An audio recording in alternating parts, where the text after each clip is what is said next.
tout le monde. Aujourd'hui, c'est un live questions-réponses. Voilà, donc vous avez déjà été nombreux à poser des questions avant le live. Vous pourrez en poser pendant le live. Vous pouvez les poser dans la boîte à questions. Voilà, on ne citera pas de nom, on ne dira pas qui a posé la question. On y répondra tout simplement. Voilà. Donc, ce live, je le fais en collaboration avec Adva et Virginie de Fertiline. Voilà, on regroupe nos expertises fertilité et PMA pour répondre à toutes vos questions. Alors, elles sont là, je vais les accepter. Bonjour tout le monde. Bienvenue, bon appétit à celles qui sont en train de déjeuner. Elles sont là, coucou. Coucou. Hop là, on monte juste un peu le son. Salut les filles. Bonjour Émilie, comment vas-tu? Ça va et vous? Ça va bien.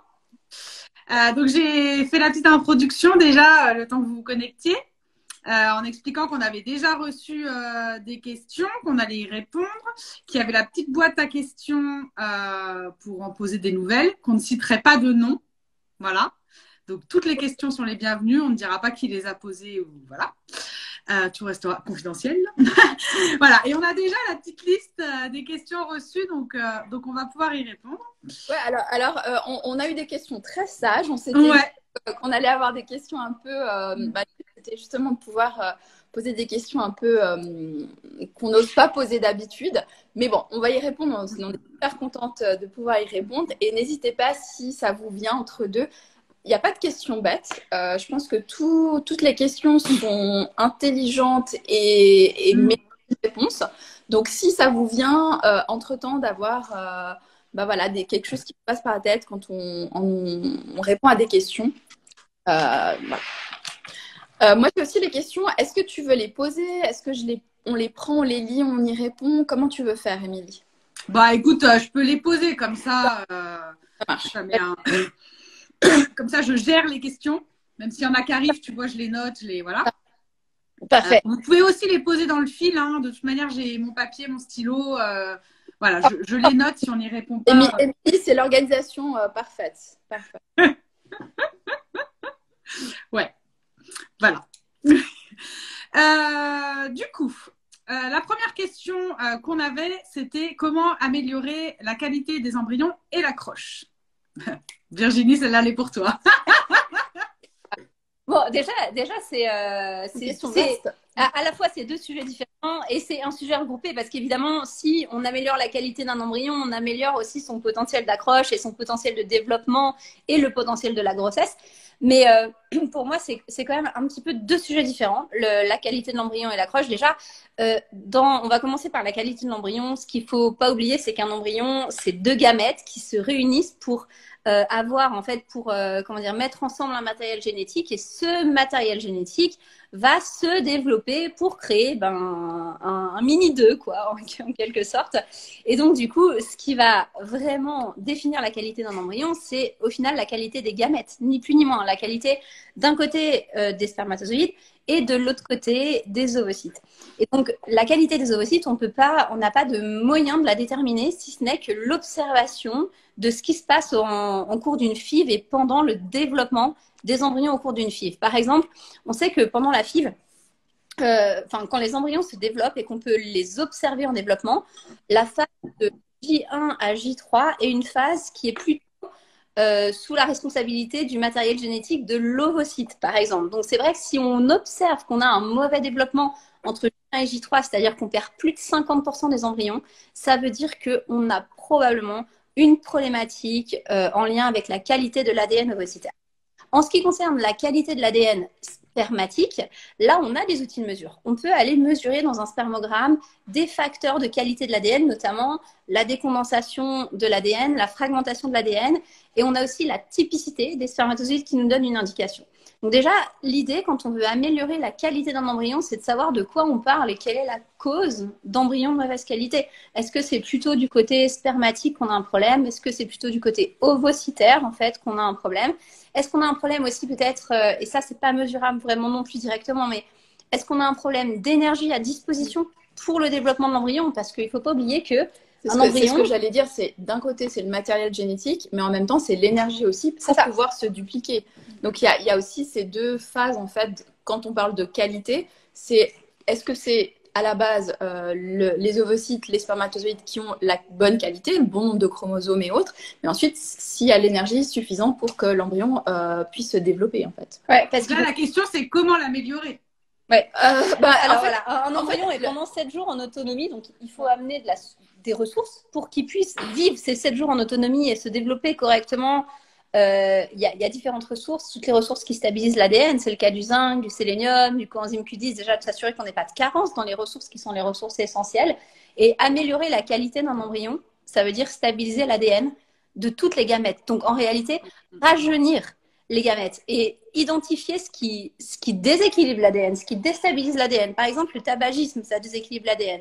Tout ce qui est oxydatif, on a fait notamment un webinaire la semaine dernière sur l'oxydation. Et ça, c'est un sujet qui n'est jamais vraiment soulevé en fait, majeur. L'oxydation, c'est une des principales sources de déstabilisation de l'ADN. Donc, je vous propose pour vraiment cette thématique… On vous mettra tous les liens des webinaires, je pense, en commentaire. Je vais les noter. Je vais prendre un papier pour noter, en fait, tous les… On a 2 vidéos spécifiques. Une capsule qui concerne vraiment le développement embryonnaire, où là, on vous donne plein de conseils particuliers. On va vous mettre le lien, justement, de cette capsule vidéo. Et on a justement ce webinaire sur l'oxydation, sur lequel on parle de c'est quoi l'oxydation, comment on peut diminuer l'oxydation. Et l'oxydation est une des principales sources de dénaturation de l'ADN. Parce qu'en fait, l'ADN, il ne se dénature pas par magie. Il se dénature parce qu'il est fragilisé. Et s'il est fragilisé, c'est qu'il est fragilisé par des phénomènes souvent externes qui vont justement l'altérer. L'oxydation en fait partie. Donc, je pense que le principal conseil quand même pour améliorer un développement embryonnaire, c'est de s'assurer qu'on ait des ressources suffisantes. Donc, en termes de B9, B12, zinc, sélénium, et coenzyme Q10, et tout ça sous des formes hyper assimilables. Quand je parle de la B9, je ne parle pas de l'acide folique, je parle vraiment des méthylfolates, de la méthylcobalamine pour la B12. En fait, si on n'a pas de forme méthylée en vitamine du groupe, enfin en B9, en B12, ça ne sert pas à grand-chose. Donc vraiment B9, B12 méthylé, zinc, sélénium, coenzyme Q10, ça, c'est les ressources qui sont essentielles pour l'ADN. Et derrière, effectivement, il faut diminuer les sources d'oxydation, amener des antioxydants pour stabiliser au maximum l'ADN. Voilà, et ça passe beaucoup aussi par l'alimentation et la complémentation, en fait. C'est ce que j'allais dire. Tout ça, on peut le trouver dans l'alimentation et dans les compléments alimentaires. En fait, pourquoi on expliquait au départ en fait, moi, je pense que pour améliorer quelque chose, la base, c'est de comprendre où se situent les problèmes. Et ça, c'est une des choses qu'on fait, c'est déjà avoir de la compréhension sur une situation pour pouvoir se dire, où il faut la travailler et où il faut réduire certaines choses ou augmenter certaines choses. Et c'est déjà la base, on va dire, pour une amélioration. Oui. Et sur le plan de l'accroche, parce que ça, du coup, c'est un sujet différent. Déjà, effectivement, pour qu'un embryon s'accroche, il faut qu'il ait une qualité suffisante et il faut qu'il ait pu vivre, se développer correctement ces 7 premiers jours en autonomie totale. Parce qu'au moment où l'utérus, l'accroche n'est pas instantanée. Un embryon, il va s'accrocher à la tête à peu près. Donc, si on transfère un J5, on n'est pas sur une accroche instantanée. Il y a encore un temps où il doit se développer tout ça. Donc, il faut qu'il soit suffisamment autonome, il faut qu'il ait suffisamment de ressources et il faut que son ADN soit suffisamment stable. Ça, c'est une condition pour l'accroche. Et les autres conditions pour que l'accroche fonctionne, il y en a évidemment d'autres. Pour moi, il y a 3 types de conditions pour que l'accroche fonctionne. La première, c'est l'équilibre hormonal. D'avoir suffisamment de progestérone et d'avoir un équilibre optimal entre les œstrogènes et la progestérone. C'est-à-dire si on a des taux d'œstrogènes qui sont beaucoup, beaucoup trop hauts, d'éviter effectivement de transférer et de plutôt faire un transfert congelé plus tard pour un contexte déséquilibré. Encore plus si on a de l'endométriose d'ailleurs. Donc, le contexte hormonal, c'est la première chose dans la configuration. Le contexte vasculaire, c'est la seconde chose. Quand on a des défauts de vascularisation qui sont déjà connus, par exemple au niveau des jambes, ou qu'on a dans ces analyses sanguines certains facteurs de vascularisation, de circulation sanguine qui sont pas au top, il faut vasculariser l'endomètre avant de faire un transfert pour augmenter justement les chances d'accroche. Et le troisième élément qui est le plus important et le moins facile en réalité à investiguer et à réguler, c'est l'immunité. Et donc évidemment, la grossesse, c'est une exception immunitaire.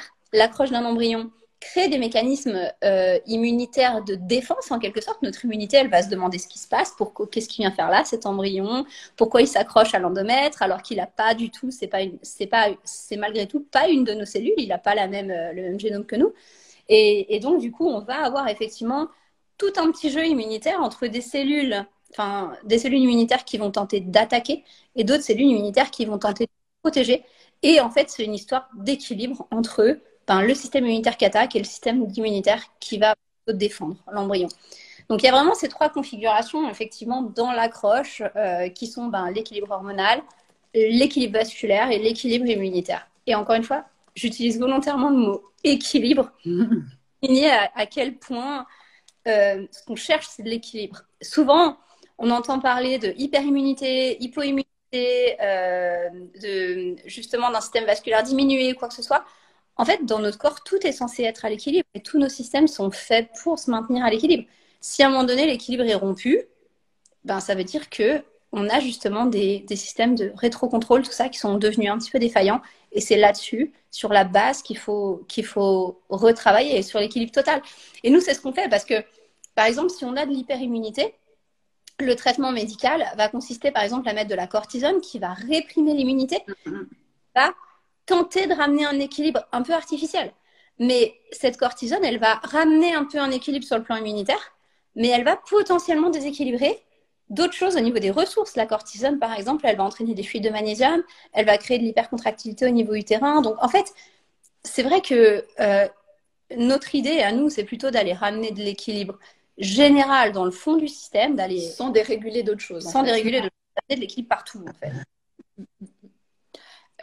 On vous met aussi le webinaire sur l'immunité et la fertilité. Donc, on a. J'allais dire, il y a Mélissande qui participe avec nous là, non? Voilà, qui nous met les webinaires, comme ça vous irez voir. On a déjà abordé on est toujours heureuse d'en reparler, mais c'est vrai que c'est l'immunité, c'est un sujet qu'on a parlé pendant 1h30.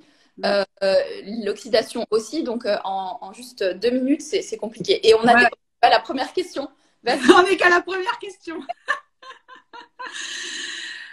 Du coup, la deuxième, c'était, donc là je vais pouvoir répondre, est-ce que le remboursement d'une PMA à l'étranger fonctionne vraiment?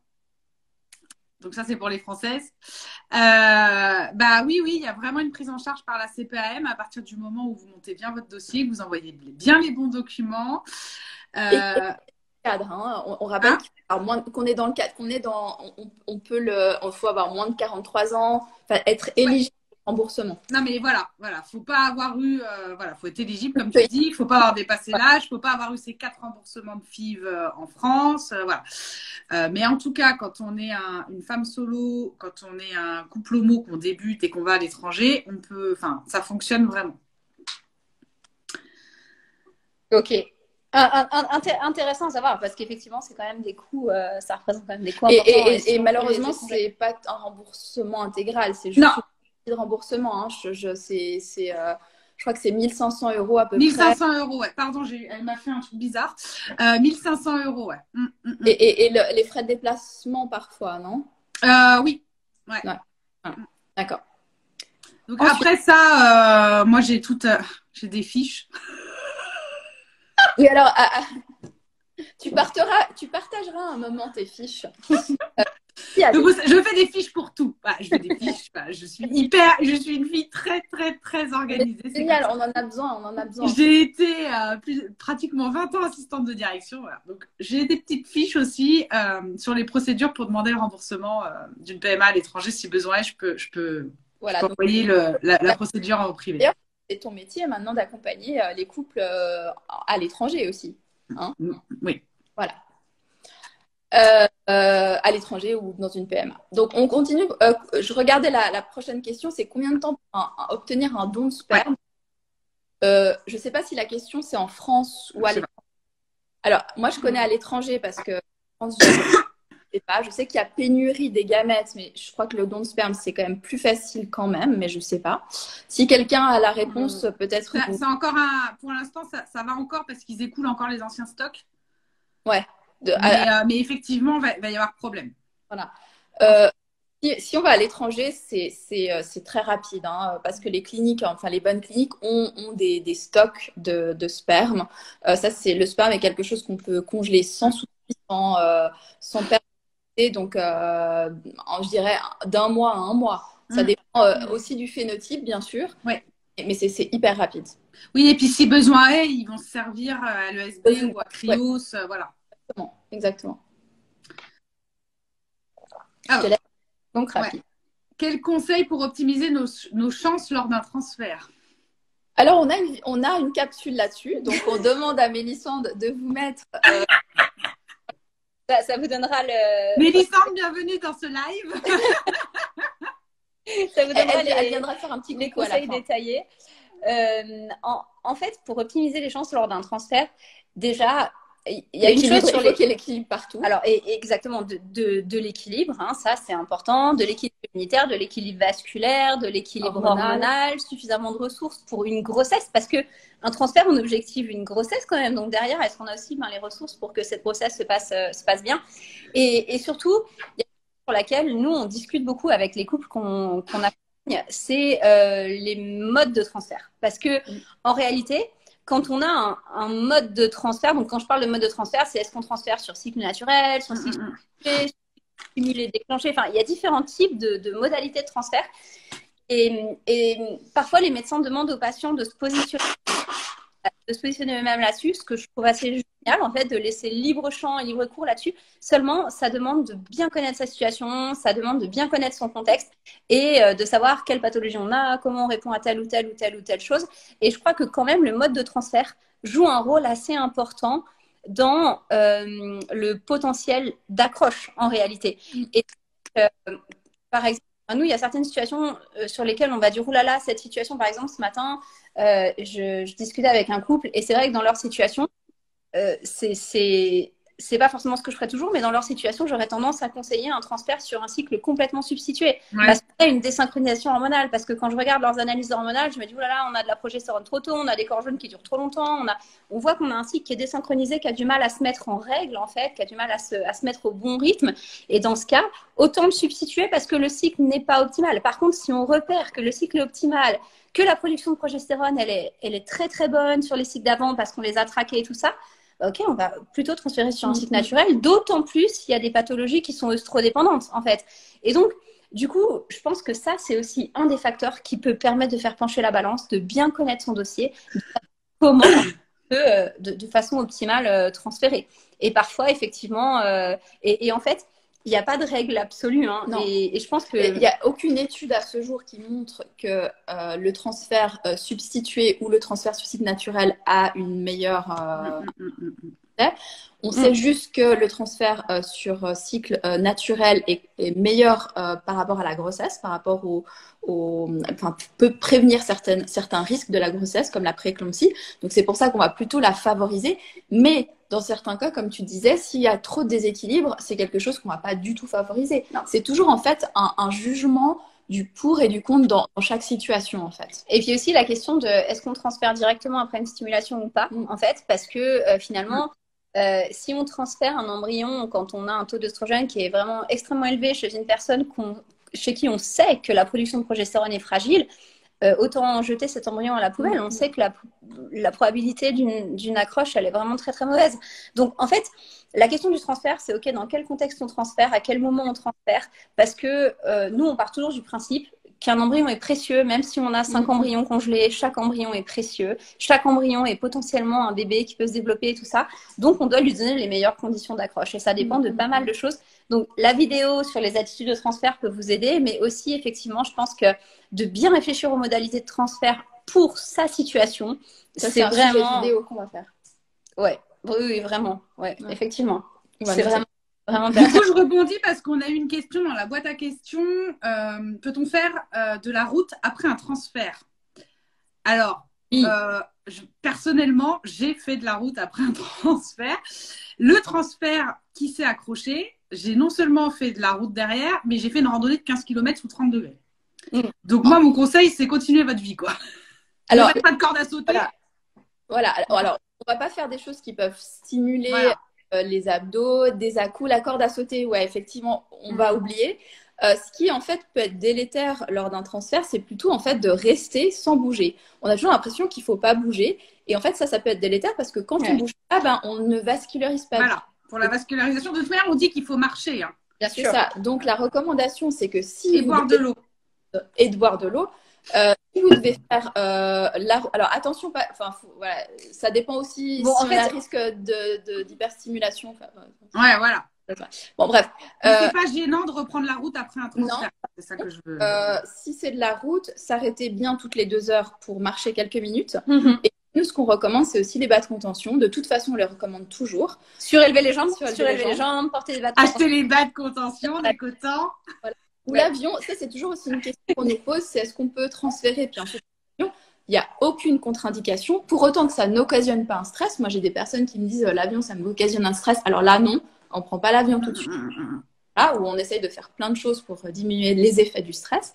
Et surtout, on pense à la vascularisation, et vascularisation ça veut dire bouger suffisamment et amener le sang finalement vers l'utérus. Donc, mais en fait, l'activité, une activité physique modérée est vraiment recommandée post-transfert sans qu'elle soit traumatique. Donc, ce qu'on appelle les activités physiques, c'est effectivement corde à sauter, trampoline et stimulation abdominale. Ça, c'est, quand je dis stimulation abdominale, c'est effectivement abdos et torsion en yoga. Ça, c'est les choses qu'on déconseille. Mais en dehors de ce champ-là, tout est conseillé. Donc, toi, tu en as parlé, tu as fait une rando.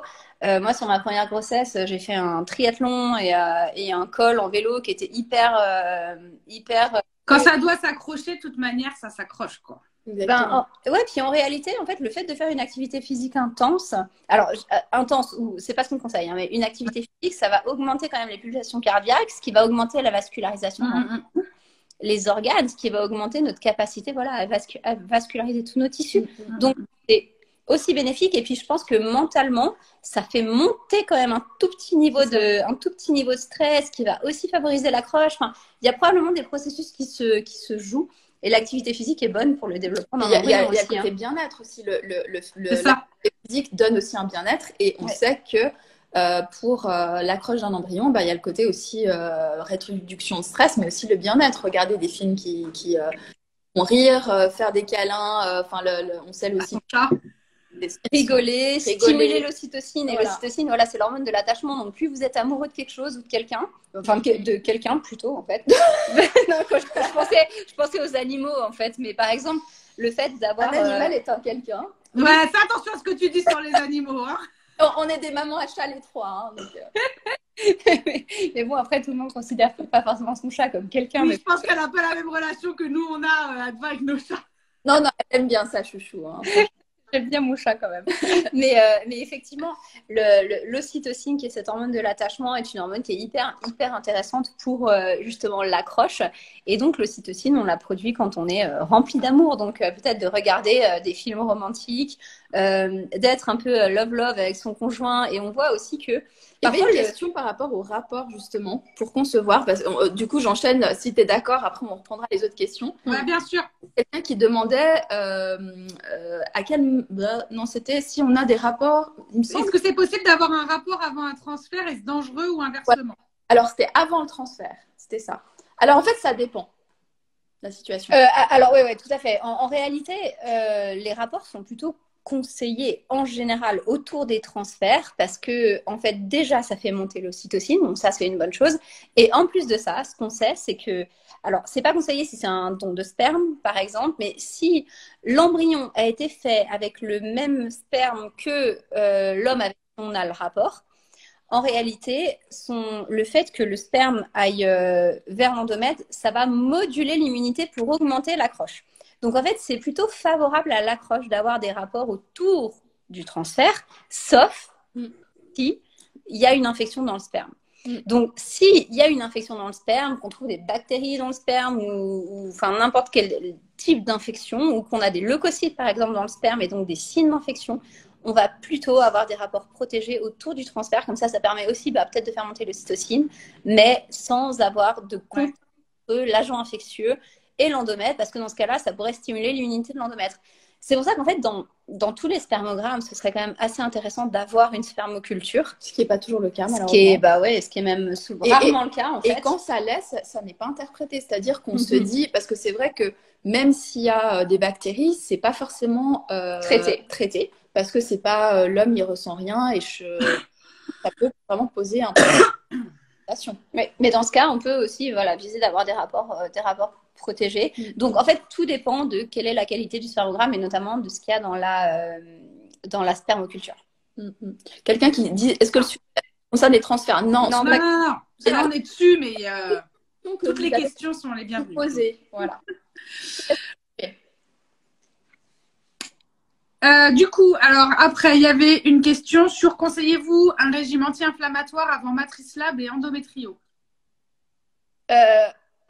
En fait, pour moi, le champ de conseil, c'est l'objectif d'un Matrice Lab et d'un endométrio, c'est d'évaluer un contexte en vue d'un transfert. On est d'accord? Dans les mêmes conditions que le transfert. Dans les mêmes conditions que le transfert. Donc, si vous pensez maintenir ce régime anti-inflammatoire pendant le transfert, oui, c'est bien de le mettre en place pour évaluer le contexte. Mais si vous mettez en place un régime anti-inflammatoire pour faire vos examens et qu'ensuite vous le lâchez, non, c'est faux, il ne faut pas faire ça. Il faut que vous ayez, en fait, l'objectif de Matrice Lab et d'endométrio, c'est d'avoir la vue réelle du contexte. Et peut-être de la modifier derrière si elle n'est pas bonne, en fait. Mais il faut vraiment avoir une vue réelle du contexte dans lequel vous allez implanter. Donc, ça doit rester stable par rapport au contexte dans lequel vous allez implanter, en fait. Et puis bon, avoir un régime anti-inflammatoire, pourquoi pas de toute façon? Est-ce que, donc, on pourrait dire oui. Alors après, il y a régime anti-inflammatoire et régime anti-inflammatoire. De toute façon, ce qu'on appelle les régimes anti-inflammatoires classiques, on devrait tous les suivre, c'est-à-dire d'oméga 3, manger plus antioxydants, etc. Tout ça. Voilà, donc oui. Maintenant, si le régime anti-inflammatoire, c'est par exemple une réduction totale des sucres, dans un contexte d'insuffisance ovarienne, c'est dangereux. Donc, tout dépend du contexte. Et c'est pour ça qu'un mode de régime, ça veut plus ou moins rien dire. Régime anti-inflammatoire, nous, on a un peu notre interprétation du truc et chacun a la sienne, en fait. En fait, ça dépend vraiment du contexte global. Ok. Ensuite, est-ce que la PMA est toujours un long parcours? Coûte financièrement et émotionnellement? Non. Pas toujours. Pas toujours. Non, pas toujours. Il y a des histoires de PMA qui se finissent rapidement. Enfin, qui commencent pas, voilà. Moi, j'ai eu des couples parfois qui rien que le fait je me suis dit, c'est bien juste avoir un appel avec moi, ça les... Tu vois, ils se disaient, on a un plan, et du coup, ils stressaient moins, et puis le bébé arrivait entre le moment où il y a la PMA. C'est vrai que nous, on a plutôt le retour des longs parcours, puisque les gens qui se tournent vers l'étranger ou qui se tournent vers Fertiline, c'est plutôt des longs, voire des très, très, très, très longs parcours. Mais heureusement, non. Heureusement qu'il y a des parcours qui sont beaucoup plus simples. Et j'ai tendance à dire, il y a quand même une espèce de croyance générale dans la PMA, c'est que quand on est en infertilité, le moment où on transite vers la PMA, on se dit, ouf, enfin, je vais avoir ma solution. Et vu qu'on se dit ça, souvent, on met rien en place en plus pour soutenir la PMA. Et souvent, c'est ça aussi qui fait que c'est un long parcours. C'est parce que finalement, si on ne met rien en place dès les premières étapes de la PMA, on risque d'épuiser le corps. La PMA, c'est de l'extra-physiologique. Et c'est très bien. Et heureusement que ça existe parce que ça permet de faire plein de bébés chez des personnes qui peut-être n'y arriveraient pas naturellement. Mais ça reste extra-physiologique. C'est comme si vous alliez courir un marathon demain sans savoir courir 1 kilomètre, en fait. Donc, du coup, il faut considérer que ça reste extra-physiologique et qu'il faudrait idéalement être bien préparé dès la tentative. Et ça, je pense que c'est ce qui... Peut-être qu'un jour, on aura des statistiques là-dessus, mais je crois que c'est vraiment une des choses qui rend les parcours extrêmement longs, c'est qu'on n'est pas préparé à la première tentative. La première tentative, parfois, crée vraiment un manque de ressources sur tout le parcours et du coup, ensuite, on enchaîne des tentatives sur lesquelles on ne répond pas, sur lesquelles il y a des échecs. Et là, on entre dans un phénomène d'usure qui est relativement grave et qui est aussi beaucoup plus difficile à contourner que si on avait préparé la première étape. Donc, par rapport à ça, franchement, moi, le conseil que je donne, c'est, même si c'est la première tentative en PMA, mettez le maximum d'efforts pour que cette première tentative soit concluante, en fait. Parce que que je répète souvent, mais la PMA a été mise en place au départ pour contourner des problèmes vraiment mécaniques. C'est-à-dire que les spermatozoïdes n'allaient pas jusqu'aux ovocytes, où il y avait des trompes qui étaient bouchées ou pas de trompes, etc. Donc c'était vraiment le côté mécanique. Et maintenant, on utilise la PMA, quand ça ne marche pas, on comprend. En fait, on ne comprend pas et on se dit, on va faire de la PMA. Et le problème, c'est que le contexte qui a mené à faire de la PMA n'est pas réglé par la PMA. Alors parfois, la PMA va donner le pouce suffisant. Par exemple, si c'est des spermatozoïdes trop lents, c'est vrai que d'aller directement dans l'ovocyte, c'est bon, hein, ça va tout va permettre de contourner certaines étapes défaillantes. Voilà, certaines étapes défaillantes. Mais dans beaucoup de cas, quand il y a besoin d'avoir recours à la PMA, c'est qu'il y a beaucoup d'étapes qui sont défaillantes et des deux côtés, c'est-à-dire du côté de monsieur et du côté de madame, et que la PMA ne règle pas. Donc, elle peut contourner. Donc, le conseil vraiment, c'est de se donner les moyens d'aider en fait à la PMA. Moi, je dis toujours aussi, c'est comme si on donnait à un bâtisseur pour bâtir une maison, il faut du bon matériel. Et en fait, il faut lui donner un bon sol, des bons matériaux pour qu'il puisse nous aider à bâtir cette maison. Et ça, c'est le rôle de la PMA, c'est vraiment à bâtir cette maison. J'aime bien mes métaphores. Voilà, tu peux continuer. Recommandation pour booster sa fertilité après 40 ans. Alors, on a je recommence un super webinaire sur entièrement sur le sujet. Entièrement sur le sujet, où on vous explique d'ailleurs pourquoi, parce que ça, c'est déjà une des choses chez Fertile, c'est qu'on aime déjà faire comprendre aux gens pourquoi c'est comme ça. Pourquoi après 40 ans, la fertilité, elle baisse. Et là, on vous explique tout en détail. Une fois que vous avez compris, vous pouvez mettre en place les choses pour booster la fertilité. Mais on va quand même vous donner quelques idées. Maintenant, tout de suite. Bon, déjà, en réalité, sur le côté implantation, développement d'une grossesse, c'est des choses qui marchent relativement bien encore à 40 ans. Hein. Le facteur limitant à 40 ans, c'est l'ovocyte et la qualité de l'ADN, en fait. Hein. C'est que l'ADN devient hyper fragile et qu'on commence à avoir de plus en plus de phénomènes qu'on appelle les aneuploïdies, c'est-à-dire des embryons qui n'ont pas le bon nombre de chromosomes. Et ça, c'est statistique. Plus on avance dans l'âge, plus on a d'aneuploïdies parce que l'ADN devient hyper fragile, hyper sensible. Et donc, la première chose qui est vraiment à cadrer avec l'âge, c'est vraiment d'amener des éléments qui vont améliorer la qualité de l'ADN ou maintenir la qualité de l'ADN. Donc là, on parle vraiment de tout ce qui va effectivement protéger de l'oxydation, d'amener énormément d'antioxydants et d'amener effectivement des vitamines, des minéraux qui vont avoir tendance à maintenir justement la qualité de l'ADN. Alors, on en parlait au tout début de ce live, hein, notamment B9 méthylé, B12 méthylé, sélénium, vitamine Q10 sont des choses qui vont effectivement tendre à maintenir vraiment la qualité de cet ADN. Et on a tout ce webinaire qui vous donnera en détail tout ce qu'on peut faire après 40 ans et tout ce qui s'aggrave après 40 ans. Et je pense que après 40 ans, il faut aussi considérer, et c'est pas toujours le cas, mais encore une fois, statistiquement, il y a plus de risques pendant la grossesse. Et donc, ces risques-là sont aussi des risques qui peuvent être anticipés. Et derrière, ça se passe très bien quand on les anticipe. Mais par contre, effectivement, il faut parfois booster un petit peu plus la vascularisation. Il faut parfois équilibrer un petit peu mieux l'immunité. Enfin, vraiment amener... Les hormones aussi. On sait que les hormones sont moins régulées quand même après 40 ans aussi. On voit, notre corps est vieilli, donc il marche moins bien, il prend plus de temps, c'est ce qu'on explique dans le webinaire, il prend plus de temps à se rééquilibrer, toujours ce fameux équilibre, mais on peut encore vraiment le rééquilibrer. Faut-il savoir ce qui est déséquilibré et comment le rééquilibrer? Exact. Quel est l'impact de l'histamine dans un contexte d'endométriose? C'est pour toi. Alors, l'impact contexte d'endométriose, en fait c'est une histoire. Déjà, l'histamine n'intervient pas que dans un contexte d'endométriose. L'histamine, c'est une molécule qu'on produit naturellement dans un contexte allergique. C'est une molécule qui est libérée quand on a en fait un contexte allergique et c'est vraiment la fin de la réaction allergique. Nos cellules libèrent de l'histamine. Et en fait, plus nos cellules sont instables, plus elles libèrent de l'histamine, les minéraux vont avoir tendance à stabiliser nos cellules. Donc, il y a plein de choses. Des carences, par exemple, augmentent notre niveau de libération d'histamine de façon naturelle, notamment des carences en magnésium. Donc, c'est un système qui est très complexe, hein, le système histaminique. Et en fait, on a aussi dans notre corps des enzymes et des choses qui sont censées détruire l'histamine.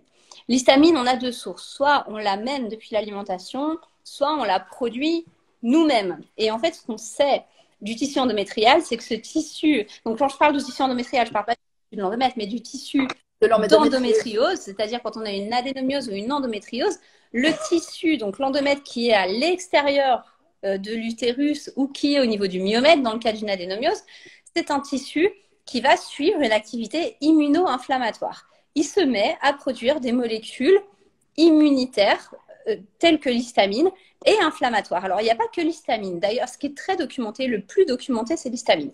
Mais plus on avance dans la recherche au niveau de l'endométriose, plus on se rend compte que ce tissu-là produit plein d'autres déchets immunitaires, comme TNF-alpha, NF-kappa B, les interleukines 6, des cytokines. Alors, en fait, il produit tout un paquet de déchets qui vont à la fois créer de l'inflammation interne, mais qui vont aussi à la fois transmettre l'inflammation autour et intoxiquer certaines fonctions, notamment sur les molécules fragiles telles que les ovocytes. Donc, quand on a de l'endométriose, en fait, y a des études qui ont pu montrer que l'histamine est une des molécules qu'on retrouve de façon massive dans le fluide folliculaire, c'est-à-dire le liquide qui entoure les ovocytes est bourré d'histamine quand on a de l'endométriose.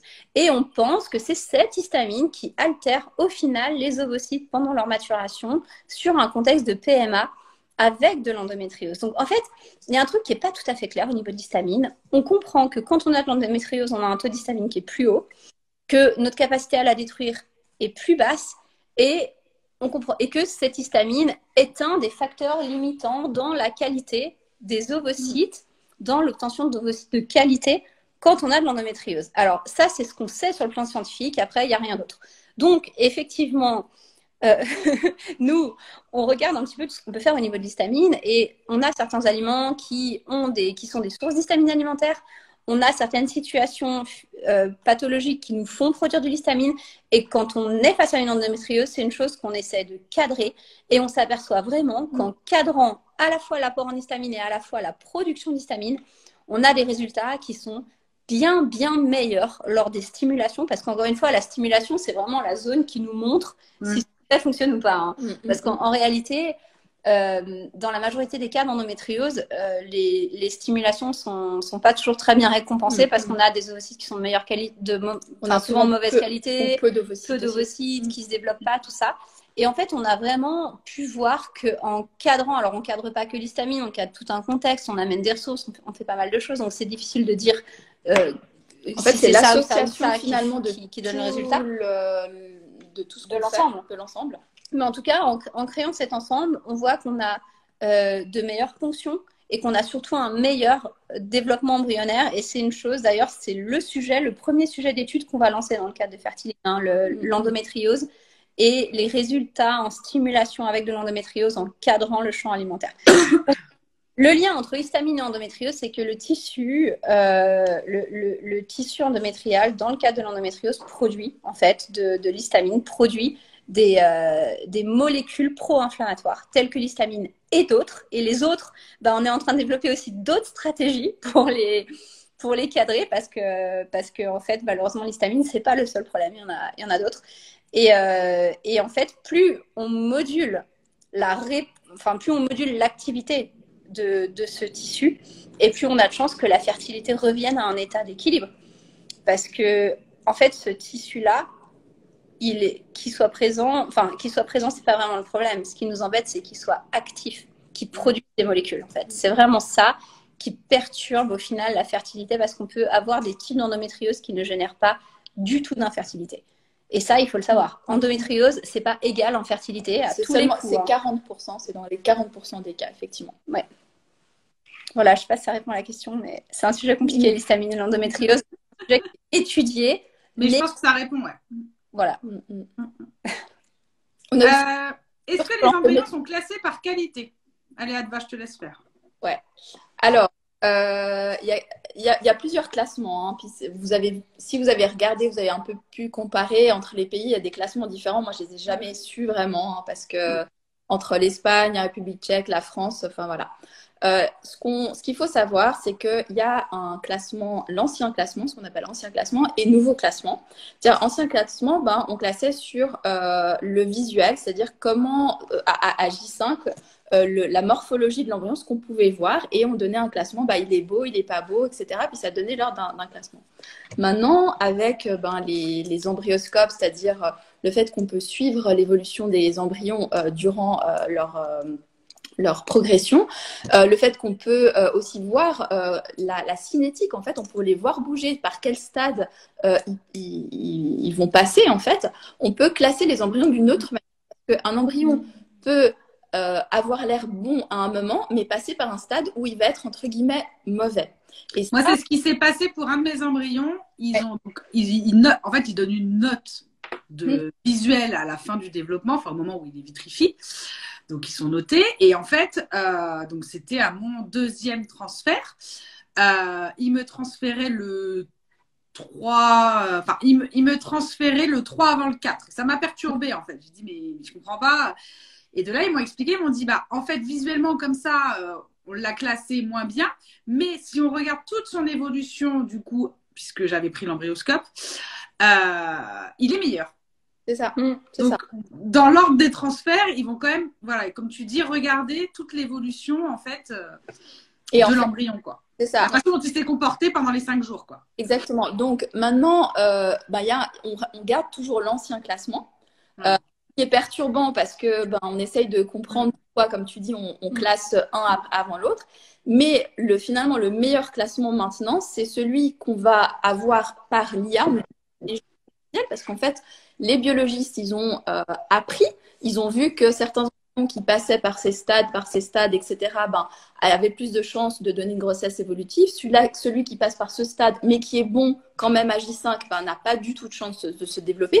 Ils ont fait des classements et ça apprend. Donc en fait, maintenant, grâce à l'IA, on peut savoir quels sont les embryons qui statistiquement ont le plus de chances d'amener des grossesses évolutives.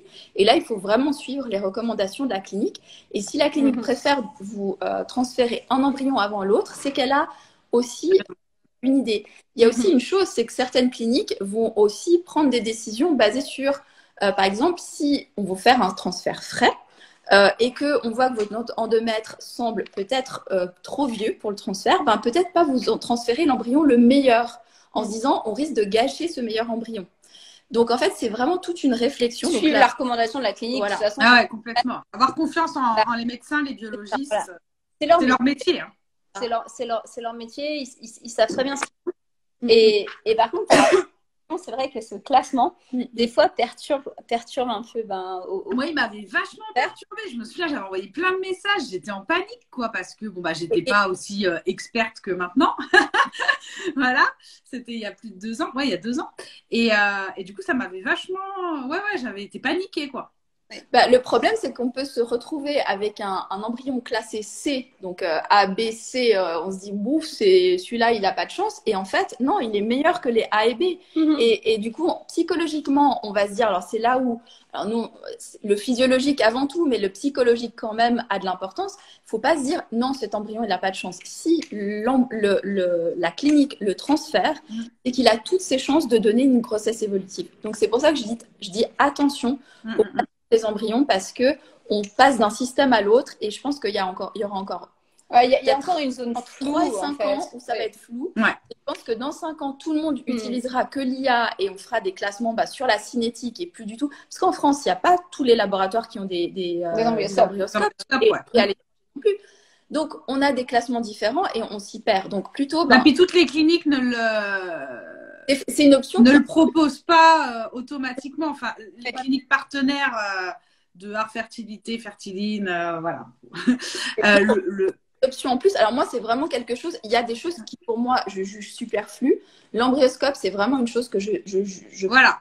Donc là, c'est automatique, quoi. Voilà. Il y a certaines cliniques avec lesquelles on collabore qui, de toute façon, l'incluent toujours parce qu'elles veulent avoir des statistiques élevées. D'autres cliniques le font payer en plus en se disant c'est vrai qu'il y a aussi des incubateurs maintenant. Moi, je l'ai payé en plus. Ouais. Voilà. Donc, c'est pas que vos embryons... L'embryon va être dans un milieu qui sera bon. La seule chose, c'est que, comme tu dis, pour le classement, l'embryoscope, c'est quand même le top niveau. Ouais, et puis ça évite de le stresser, l'embryon aussi. Alors, c'est ça. Et puis, alors, juste un petit point que je rajoute par rapport à ça, parce que c'est vrai que dans la PMA, on arrive dans quelque chose qui est très calculé. Vous avez tant d'embryons, on va transférer un ceci, cela. Et en fait, je vois souvent que parfois, on arrive même à avoir des couples qui ont un peu du mépris, entre guillemets, pour leurs embryons qui sont mal classés. C'est-à-dire, ah ben non, je voudrais pas qu'on me transfère cet embryon C, tout ça. Et souvent, moi, je les alerte en disant, attention, c'est c'est aussi peut-être votre futur enfant, en fait, cet embryon. Si on le transfère, c'est qu'il a un potentiel, c'est qu'il a une probabilité. Nous, on voit des grossesses naturelles chez des couples qui avaient 0,5% de chance d'avoir une grossesse naturelle. Alors pourquoi on ne sait pas quel stade était l'embryon. Et on ne sait pas quel stade était l'embryon. Alors pourquoi finalement un embryon qui est classé B ou C, qui a peut-être 15 ou 20% de chance, en fait, c'est les mêmes chances qu'une conception. Ouais, si la clinique décide de le vitrifier, c'est qu'il a la qualité nécessaire pour être vitrifié et donner un bébé à la fin, quoi.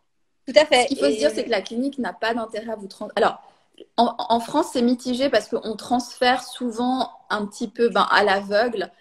Mais en tout cas, à l'étranger, ils n'ont aucun intérêt à vous transférer des embryons qui ne jugent pas de qualité. Ça ferait baisser leurs statistiques. Ouais, et puis je pense que même, je veux pas partir d'un truc délirant, mais même énergétiquement ou émotionnellement, c'est vraiment important que vous puissiez donner le 100% de chance à chacun de vos embryons et vous dire, ok, cet embryon, je l'accueille comme si c'était... Moi, celui qui m'a stressé là, dont je voulais pas, je voulais l'autre. Alors, on y croit pas. En tout cas, je voulais pas de celui-là, je voulais l'autre.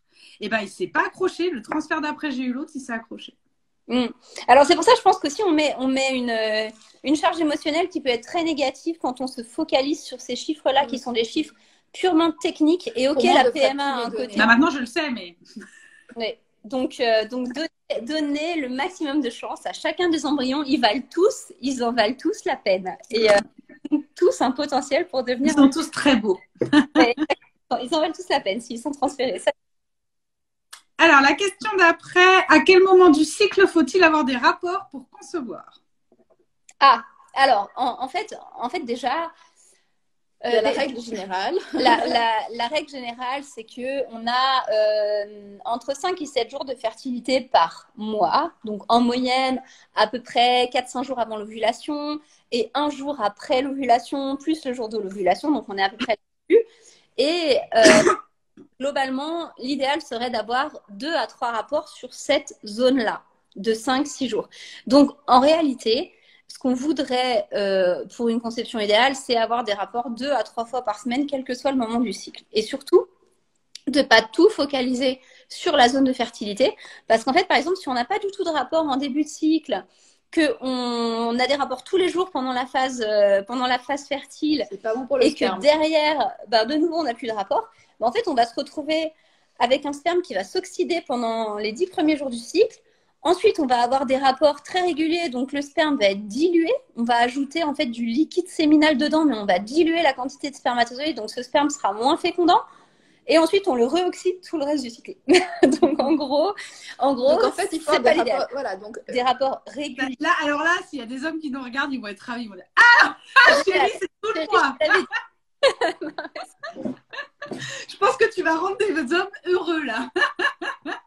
Donc des rapports effectivement réguliers tous les 2 à 3 jours, c'est l'optimal pour déjà garder une qualité de sperme, parce que souvent on pense ah oui mais moi ma phase fertile elle est là, mais il faut aussi penser à la qualité du sperme de monsieur, oui. Parce que sinon on perd en qualité de sperme.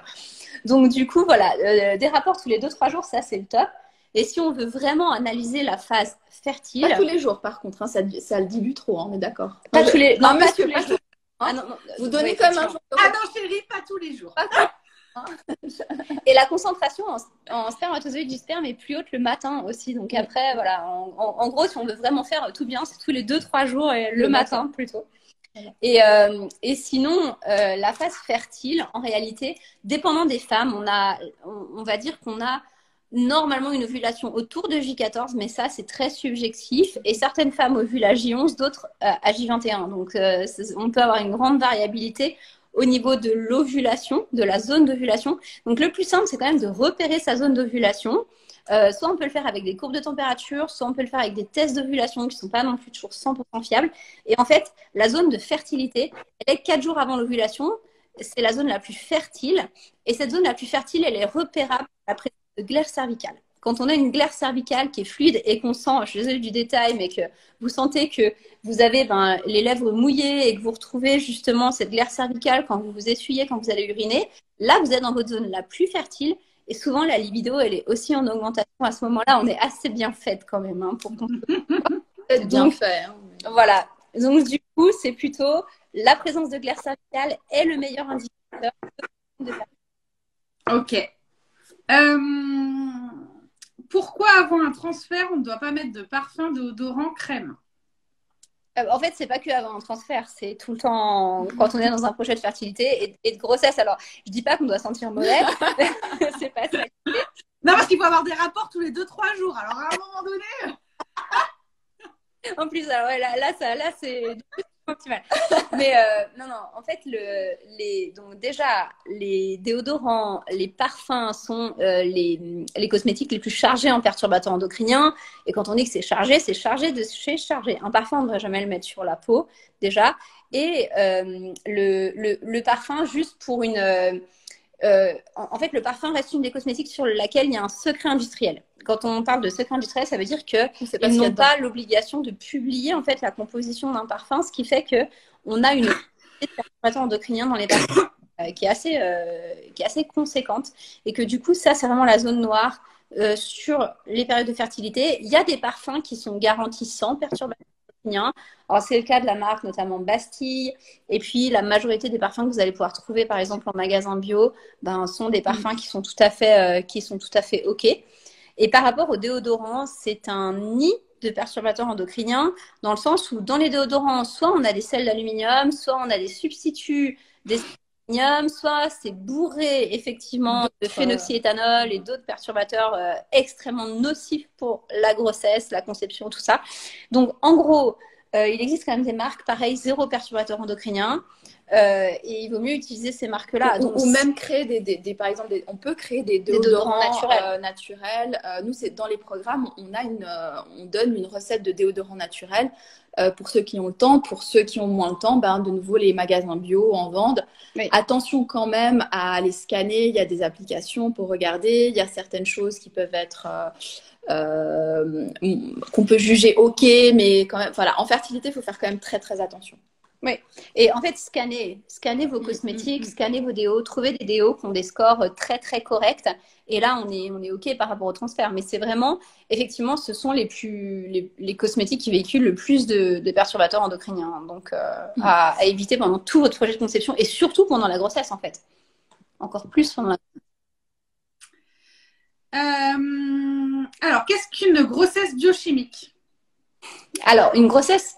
Tu veux répondre, non? Oui, alors une grossesse biochimique, c'est tout simplement une grossesse qui a été vue uniquement qu'on n'a pas pu voir à l'échographie, mais qu'en fait, on a pu mesurer soit par un test de grossesse, soit par un bêta-HCG qui était positif dans les urines.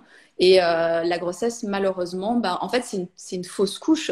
C'est une grossesse biochimique qui a eu ultra précoce. Ultra précoce. C'est en fait une grossesse qui n'a eu que d'existence que dans la chimie, en fait, que dans les valeurs. On n'a pas pu la voir, on n'a pas pu la déceler. Donc, c'est une grossesse précoce. En réalité, c'est une grossesse qui va être décelable à peu près une quinzaine de jours après l'ovulation et qui va naturellement s'éteindre avant la 5-6e semaine. Voilà. Parce qu'à la 5e semaine. Normalement, vers 5-6 semaines, on peut voir un sac gestationnel ou quelque chose comme ça.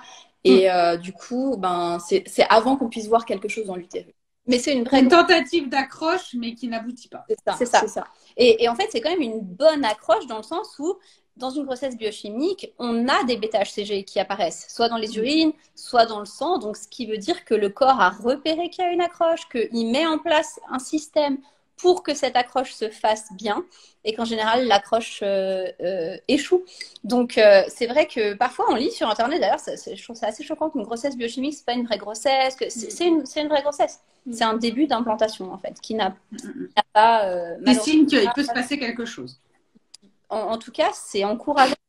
C'est encourageant. C'est vrai que souvent, on part du principe qu'effectivement, une fausse couche, une chimique, et évidemment, sont des éléments douloureux, mais sont aussi des éléments encourageants quant à ce qui va venir à la suite, parce que on a quand même effectivement des débuts d'accroche, des fécondations qui se passent bien. Enfin, il y a des étapes certaines étapes sont remplies, en fait.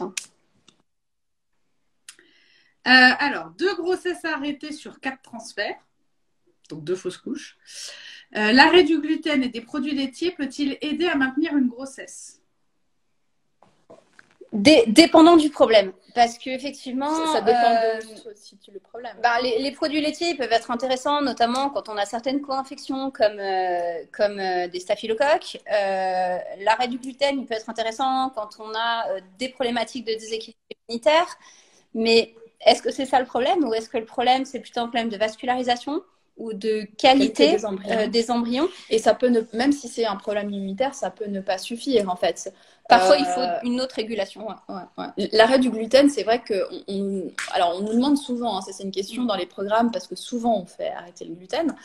Donc oui, ça aide pour la fertilité par plein de mécanismes. On expliquera d'ailleurs un jour, je pensais que c'était une vidéo à bien l'arrêt du gluten. Mais ça fait partie en fait de plein de conseils qu'on va donner pour rétablir certains systèmes en fait. Et c'est pas l'arrêt du gluten en soi qui va vraiment réguler le tout, mais ça fait partie en fait d'un ensemble de choses qui vont permettre de rééquilibrer certaines choses. Et de nouveau, pour savoir qu'est-ce qu'il faut rééquilibrer, il faut savoir qu'est-ce qui est déséquilibré. En fait, le gluten ne crée pas d'infertilité. C'est pas lui qui crée de l'infertilité. C'est un grain de sable en plus dans la machine. C'est-à-dire que la grossesse repose vraiment sur un équilibre immunitaire assez parfait et sur une immunité qui est capable de s'adapter. C'est-à-dire que on aime quand l'immunité bouge. Et on aime quand l'immunité bouge. On aime quand Émilie est malade 2 fois de suite. Vas-y. Sinon, si l'immunité elle bougeait pas, on serait mort en fait. On serait mort. Évidemment. Et puis en fait c'est vrai que souvent, parce que parfois, je vois des couples qui disent non, je suis pas malade depuis 10 ans. Oula, mais en fait, ça craint. Je peux donner mon exemple, hein, tu peux y aller. Hein. Émilie, non, mais moi, je suis jamais malade. Ok, mais Émilie, tu es en hyperimmunité, en fait, c'est normal que tu sois jamais malade. Et maintenant, depuis qu'elle fait Fertine, elle arrête pas d'enchaîner les. Mais bon, son immunité bouge. Hein. Alors voilà. Non, mais lundi matin, j'ai mon point fertiline. Virginie, j'en peux plus. Je suis jamais malade. Ça fait des années que je suis pas malade. Ça fait 2 fois. Et elle est contente. Elle est contente. Je dis, moi, il y en a une qui est contente. Non, c'est pas que je suis contente, c'est que en fait, c'est positif, quoi. Alors, en fait, le pire tableau qu'on puisse avoir pour l'implantation de rayon, c'est l'hyperimmunité.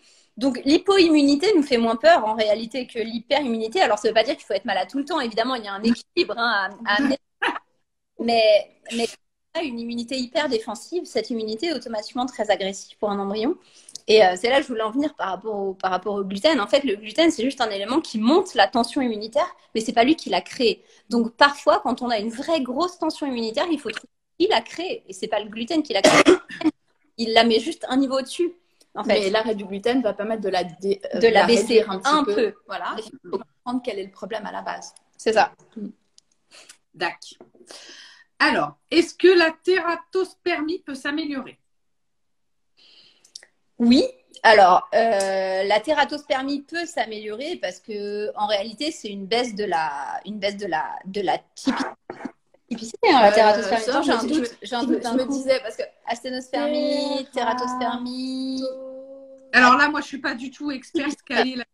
Il manque un homme dans ma vie là.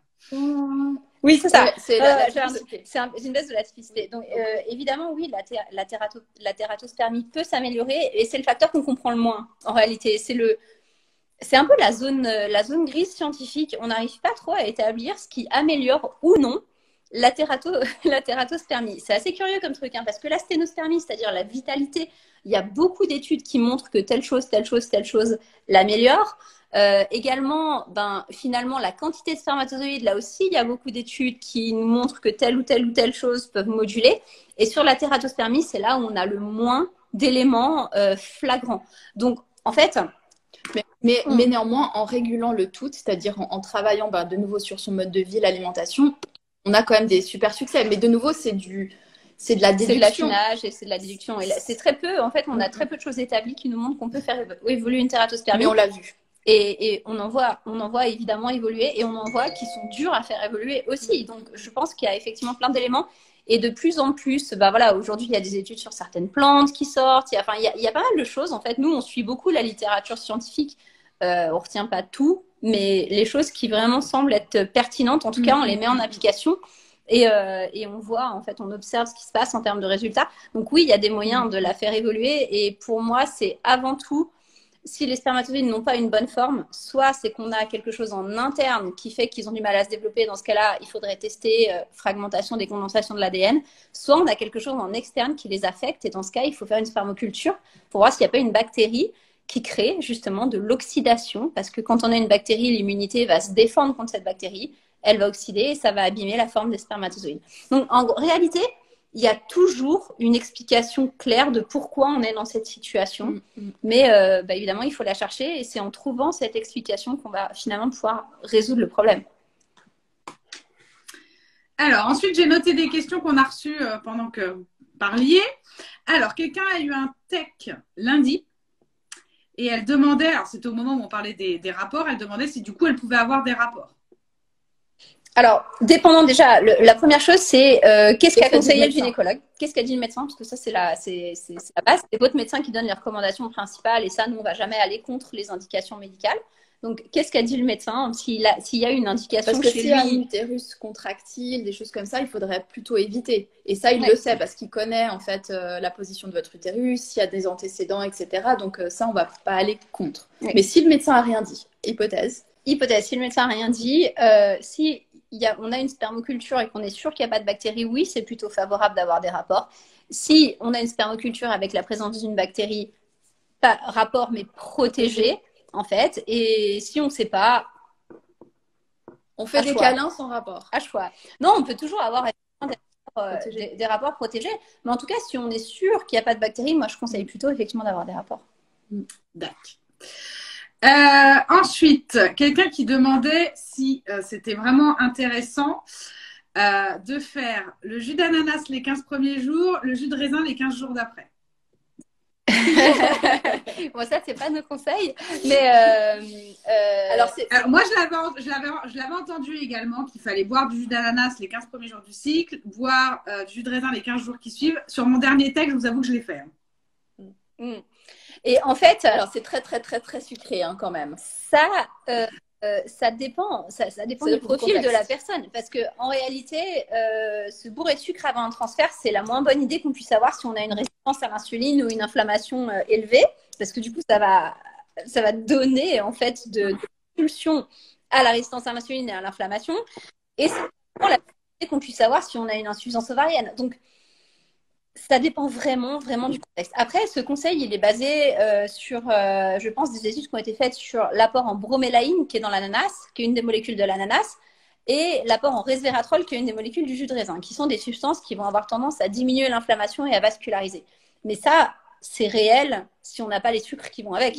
Et si on ne considère pas l'apport en sucre qui va avec du jus de raisin et du jus d'ananas, parce que les jus de fruits, c'est quand même genre 40 grammes de sucre par grand verre, quoi. C'est énorme. Donc, du coup, juste, pour moi, ça dépend vraiment, vraiment du profil de la personne. D'accord. Ensuite, qu'est-ce que l'embryo-glu et pourquoi les médecins le préconisent? Alors, il n'y a pas tous les médecins qui le préconisent. Il y a certaines cliniques qui le préconisent à l'étranger. Ça n'a les études à ce sujet, comme beaucoup d'autres choses, ne sont pas hyper concluantes. C'est-à-dire que les études qui montrent que ça peut apporter un bénéfice, d'autres qui montrent que ça n'apporte pas de bénéfice sur la grossesse et le fait d'avoir un bébé, parce que c'est toujours ça. Hein. C'est pas forcément le fait de l'accroche, mais ce qu'on veut, c'est in fine, est-ce qu'on a un bébé? Maintenant, alors exactement ce que c'est de la chimie, et du coup, je vais pas aller dans le détail, mais en gros, c'est une substance qu'on va mettre à l'endroit où doit s'implanter l'embryon, qui va faire qu'il y ait un espèce de dialogue, un meilleur dialogue entre l'embryon et la paroi, qui va faire que l'embryon est censé mieux s'implanter. Mais de nouveau, la chose est que si l'embryon n'est pas assez de bonne qualité, embryo-glu ou pas, voilà. Si l'équilibre immunitaire, vasculaire, inflammatoire et autres n'est pas bien, ça va pas aider. Donc, voilà, c'est quelque chose que certaines cliniques proposent, mais de nouveau, je pense que ça fait partie des choses qu'on essaye un peu quand on est à trouver de solutions, en fait, et qui n'ont pas, en tout cas jusqu'à maintenant, donné de résultats incroyables. Voilà. Que faire quand on a un kyste avant stimulation? Bon, déjà, il faut savoir. Donc, j'imagine que cette question, elle concerne ce qu'on appelle un kyste fonctionnel ovarien, parce que si c'est un kyste avant stimulation, c'est pas constant. Sinon, on connaîtrait. Enfin, je ne sais pas de quoi on parle, mais si on parle d'un kyste, d'un endométrium, c'est-à-dire d'un kyste qui est en lien avec une endométriose, ben là, il faut canaliser effectivement le contexte immunitaire et inflammatoire au niveau de l'endométriose. Si on parle d'un kyste fonctionnel, c'est-à-dire que c'est un kyste qui est souvent lié soit à un résidu de corps jaune, soit à une hyperactivité ou un excès d'œstrogène, en fait, à une hyperoestrogénie relative, ben là, il faut équilibrer le contexte hormonal, en fait. Comprendre pourquoi le corps jaune euh, persévère aussi longtemps, rééquilibrer cette hyperoestrogénie relative, ça se passe dans l'assiette principalement, avec notamment la modulation des sucres, de l'apport en graisse et tout ça. Mais un kyste, ça ne veut pas dire grand-chose parce qu'en fait, il existe des ovaires polykystiques où on a des genres de kystes, mais qui ne sont pas vraiment des kystes. De 45 mm apparemment. Ouais, c'est dire. Et ça me dit, mais on ne sait pas de quoi c'est. Voilà, est-ce que la question, c'est un kyste de 45 mm, ça peut être effectivement un kyste fonctionnel ou ça peut être un kyste d'endométriose. Et du coup, qu'est-ce que c'est? Est-ce que c'est un endométriome ou est-ce que c'est un kyste fonctionnel? Et il faut déjà savoir ça parce que c'est pas du tout la même enfin, c'est pas du tout les mêmes recommandations. Ouais, exactement. Et puis souvent, ça se traite dans son assiette ou en médical. Ça dépend ce que c'est comme style de kyste. Le gynécologue ne sait pas. Alors, si c'est pas. Alors, si c'est pas. En fait, la question, c'est est-ce qu'il est constant, ce kyste, ou est-ce que c'est la première fois qu'on l'observe? Si c'est la première fois qu'on l'observe, c'est probablement un kyste fonctionnel. Et dans ce cas, il faut drainer, en fait, les hormones, faire une petite détox du foie, jeûner, drainer les hormones, en tout cas. Si c'est un kyste d'endométriose, c'est toute une autre prise en charge. C'est vraiment une prise en charge de l'endométriose, en fait. D'accord. Alors là, on vient de recevoir une question, mais alors c'est le programme Fertiline. Pourquoi dans certains programmes on a la restriction de l'histamine? Quel est le lien avec la fertilité? Donc je pense qu'on y a déjà répondu. Il a déjà répondu. Et c'est pas d'ailleurs toujours en lien avec une endométriose. On peut avoir justement cette recommandation en dehors du champ de l'endométriose parce qu'il y a un champ qui est large en fait au niveau de. C'est toujours sur l'histamine. Ça va être sur l'immunité sinon. C'est toujours sur effectivement de la régulation immunitaire. Et ce qui fait que chez certains on l'a, chez certains on l'a pas. En fait c'est la raison pour laquelle on fait des questionnaires et qu'on vous pose 200 questions. C'est pour établir des scores. Ces scores nous donne une vision en fait de l'efficacité de l'immunité sur le plan de la défense, sur le plan de la tolérance et de l'équilibre. En fait, nous, ce qu'on cherche, c'est à avoir des scores d'équilibre et en fonction de ces scores d'équilibre, finalement, on va mettre en place une stratégie de rééquilibrage. En gros, c'est un peu ça. Et dans cette stratégie de rééquilibrage, on peut trouver différents types d'outils comme effectivement le gluten, l'histamine, l'apport en tel ou tel complément, telle ou telle indication alimentaire. Et ça peut être très variable d'une personne à une autre en fonction de ce qu'on a comme type de réponse et de terrain en fait. En fait, je pense que c'est vraiment souvent on nous pose la question qu'est-ce qui fait la différence entre un programme Fertiline et d'autres accompagnements. C'est vraiment qu'on va se calquer sur tout. C'est pas pour nous on voit la fertilité vraiment comme un système global en fait. C'est la fertilité systémique, la santé systémique, c'est-à-dire que s'il y a quelque chose qui est dérégulé dans le corps, mais pas forcément dans l'organe reproducteur, et ben ça va poser un problème pour la fertilité et donc on va le réguler et on voit de notre maintenant bientôt 3 ans qu'on travaille avec les programmes, on voit qu'il y a souvent très très très souvent ça marche.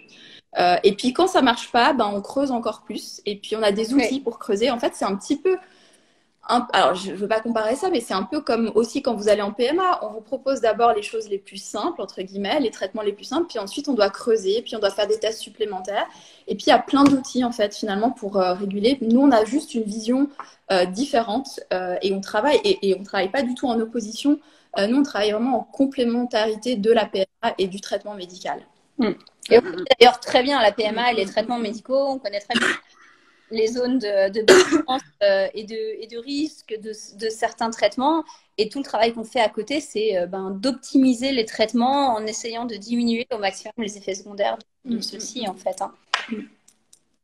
Donc là, il y a quelqu'un qui a posé une dernière question, de savoir si c'est dangereux de monter de prendre les escaliers après un transfert. Non, au contraire, c'est plutôt bon. Ça fait monter un peu le rythme cardiaque, ça crée comment dire, de la pression sous les pieds, ce qui fait remonter le sang vers l'utérus. Non, c'est plutôt OK, en fait. Après, je monterais peut-être pas non plus 300 Ah oui, étages. alors tout dépend. Non, mais j'imagine que escalier, c'est peut-être quelques étages, mais c'est pas une étage. Glaire cervicale trop acide, comment la soigner? Alors oui, ça existe. Il y a des glaires cervicales qui sont effectivement trop acides. Et la glaire cervicale, en réalité, c'est un peu, c'est une glaire minérale. Donc, elle est le reflet de notre état de minéralisation. Une glaire trop acide, c'est qu'on n'a pas assez de minéraux alcalins. Donc, il faut alcaliniser. Et en fait, il faut utiliser, boire des eaux riches en bicarbonaté, en fait, riches en bicarbonate, genre Vichy, par exemple. Du magnésium, du calcium, des minéraux qui vont en fait alcaliniser, des citrates principalement.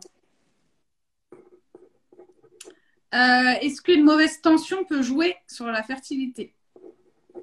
Oui, parce que ça veut dire qu'on a quand même une vascularisation qui va être altérée dans les petits vaisseaux sanguins. Une mauvaise tension, ça veut dire qu'on a perdu quand même, enfin, on a des vaisseaux sanguins qui sont moins flexibles, qui sont moins capables de se dilater, se contracter, enfin qui sont moins, voilà, beaucoup moins flexibles. Donc on diminue quand même la vascularisation avec une mauvaise tension et surtout on augmente aussi les risques de grossesse. Mais encore une fois, c'est pas parce que ça joue sur quelque chose que c'est irréversible et c'est pas du tout irréversible. Hein. Il y a vraiment des moyens de potentialiser ça. D'ailleurs, c'est une des questions qu'on pose évidemment dans les questionnaires et qu'on considère. Sur laquelle on va travailler si c'est le, le cas. Ok. Là, il y a dans la boîte de questions. Hein? On continue encore avec les questions? Alors là, juste dans la boîte à questions, il y en a une qui est intéressante. Que pensez-vous de l'embolisation d'un varicocèle? Le rapport risque et bénéfice a l'air faible à ce jour. Après, on a reçu des questions où on a déjà répondu. Hein, donc, En fait, bon, c'est assez peu risqué, une embolisation. Par contre, une embolisation ne donne pas toujours de bénéfices. Et ce serait une erreur de croire le contraire. Parfois, oui, parfois, on augmente.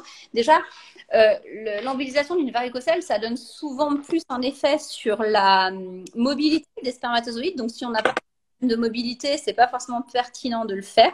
Mais c'est une discussion, effectivement, avec l'andrologue, en fait, hein, qui va vraiment décider de faire ou de pas faire. Et je pense qu'il faut vraiment tenir compte de son avis parce que c'est lui qui va faire, en fait, qui va établir ce rapport de bénéfices et risques en fonction, de où est la varicocèle, quelle est son importance et tout ça. Et ce qu'il faut savoir quand même, c'est qu'après l'embolisation d'une varicocèle, on n'a pas forcément une très très forte progression du spermogramme. C'est pas quelque chose d'automatique. Parfois oui, ça marche et parfois ça ne marche pas.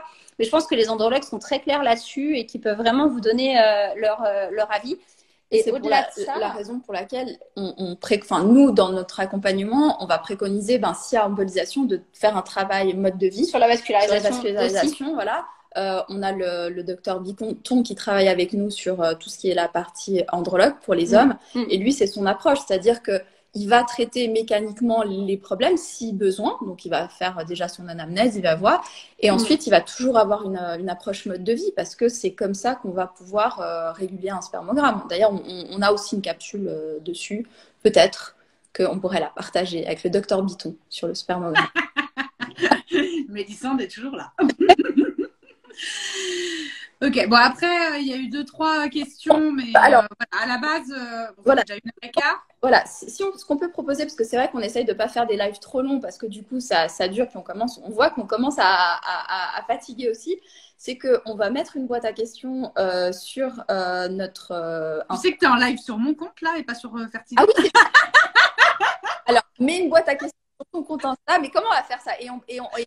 On te partage, comment on fait ça? Ah, t'inquiète, on va gérer.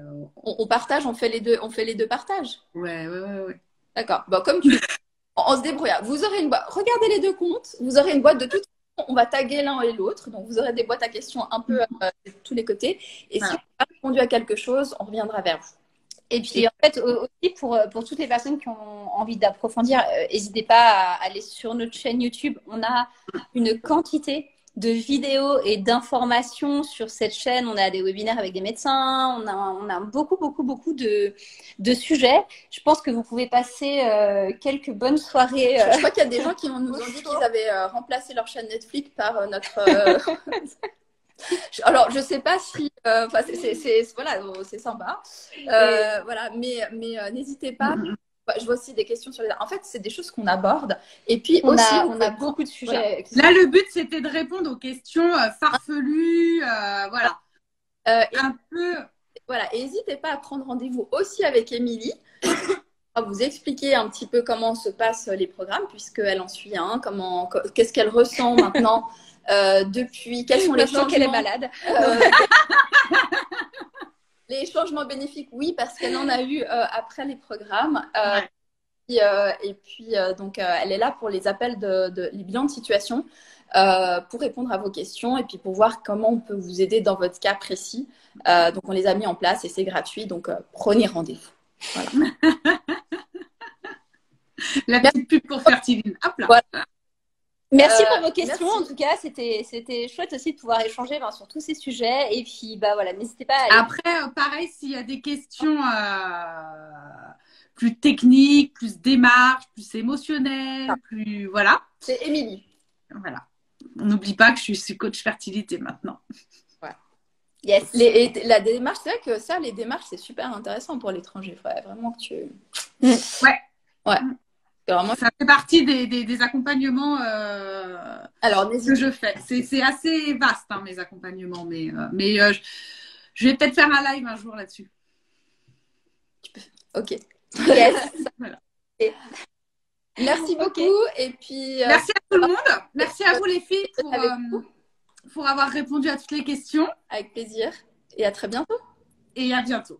À bientôt. Bonne journée tout le monde. Belle journée. Merci d'avoir regardé cette vidéo jusqu'à la fin. On espère qu'elle vous a plu. Si c'est le cas, n'hésitez pas à partager, liker, nous laisser vos commentaires. À tout bientôt pour une prochaine vidéo.